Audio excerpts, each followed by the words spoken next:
So my initial play of a Moonkin on the Season of Mastery beta servers was not very fun. The increased health pools on bosses for sure had an effect on our mana pool, and you had to D-rank or chug Flask of Wisdom to get through the fight. And after really looking at it, I decided that I wouldn't roll a Moonkin this time around and I would play something else. But looking at my channel and staring into the Moonkin logo, I knew that I couldn't just give up on the Moonkin dream. That even though it isn't looking the best, that being a Moonkin was never meant to be the best. That the spec was always an underdog choice. So with these changes, we're going to have to work even harder and think a bit outside the box to really push balance to the max.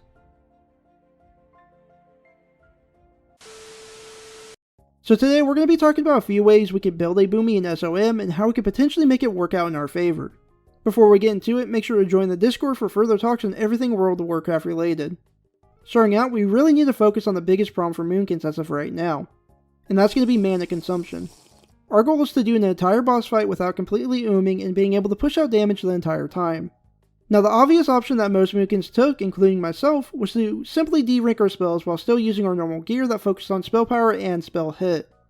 And this could for sure be the play, especially since we still gain from all the spell power we are stacking. But I did find that if I had to brez or even innervate someone else, that even with de-ranking I was still going to get very close to having no mana. So another potential build for us Moonkins is to simply stack Intellect and Spirit, trying to get our mana pool as big as we can so we can afford to brez when needed and not have to worry about maybe running out of mana.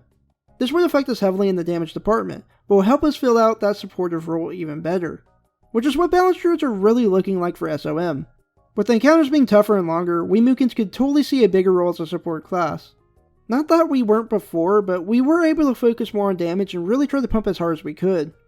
But SOM could see us sitting back a bit and simply pushing the raid in the right direction, healing when needed, brezzing whenever someone needs it, keeping buffs up and even debuffs. Almost the raid being like America and you're Obama, simply pushing America in the right direction and sending out drone strikes when needed. But honestly, this is speculation. I will say that from my experience from playing Balanced Druid on vanilla servers for years now, that I think we will be falling more into the supportive role. This could totally change though, and we could see raids clearing content way quicker than they were on the beta, and this would allow us to go back to pushing as much damage as possible. But as of right now, I'm personally planning on building a bit more intellect heavy, and if you'd like to see a Bisc guide for that type of build, please let me know. And let me know what you guys are thinking of Balanced Druids in SOM. Do you think I'm over-exaggerating the mana issues a bit and that we'll be able to build exactly how we were beforehand and just de-rank a bit more? Or do you think we're going to be playing a supportive role and just need to focus more on intellect? I want to hear all the theories, and I really want to make Balanced Druids work in SOM. If you liked the video, make sure to hit that like button, and if you want to see more from me, then hit that sub button. Make sure you have a great day, and peace. Not that we weren't before, not that we were